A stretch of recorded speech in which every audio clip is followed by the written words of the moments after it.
Reacting to the allegations leveled by AAP chief Arvind Kejriwal that the BJP is indulging in horse trading to bring AAP and Congress MLAs in its favour to form the government in Delhi, Delhi BJP President Satish Upadhyay said that the AAP is going back to its habit of lying. He added, Kejriwal, who is greedy for power, is trying to misguide the public. Speaking exclusively to NNIS, Upadhyay accused the AAP of trying to save itself from falling from prominence in the national capital. He added that Kejriwal, who had earlier left the post of Delhi Chief Minister on 14th of February this year in a hope to win the Lok Sabha polls and become the Prime Minister, is now frustrated about the fact that he is left with nothing. देखिए, केजरीवाल साहब का एक और झूठ आज उन्होंने बोला है और मैंने कल भी कहा था कि सनसनी फैलाना, मीडिया में किसी तरह से बने रहना, ये रोज़ उनकी अपनी एक प्राथमिकता है और वो दिल्ली में लोगों को झूठ बोल करके कोई ना कोई एजेंडा सेट करना चाहते हैं।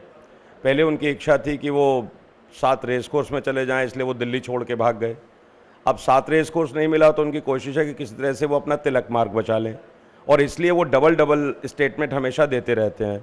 और ये प्रमाण के साथ मैं कह रहा हूँ, कोर्ट में वो कहते हैं कि दिल्ली की असेंबली को डिसॉल्व करना चाहिए और उसके बाद एलजी के पास जाते हैं, उनको वो पत्र देते हैं कि अभी वो 10-12 दिन रुक जाएं, वो संभावनाएं तलाश रहे हैं।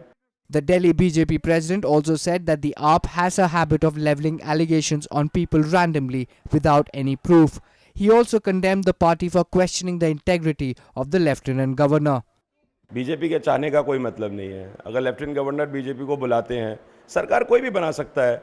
दिल्ली में कांग्रेस ने और आम आदमी ने मिलकर के बातचीत की थी और उसमें दोनों ने मिलकर के मुद्दों पर आधारित सरकार बनाई थी। तो क्या वो मुद्दे ख़त्म हो गए? उनका अलायंस ख़त्म हो गया? अगर उनके मुद्दे ख़त्म हो गए तो हम दोबारा से उन मुद्दों को लेकर के वो बात कर सकते हैं और दोबारा से सरकार बना सकते हैं। इसमें कोई दिक्कत नहीं है। भारतीय जनता पार्टी को अगर बुलाएंगे तो निश्चित रूप से हम उसके बारे में सोचेंगे कि हम क्या कर सकते हैं। हम अपनी स्थिति का आकलन करेंगे और आकलन करके उसका जवाब देंगे।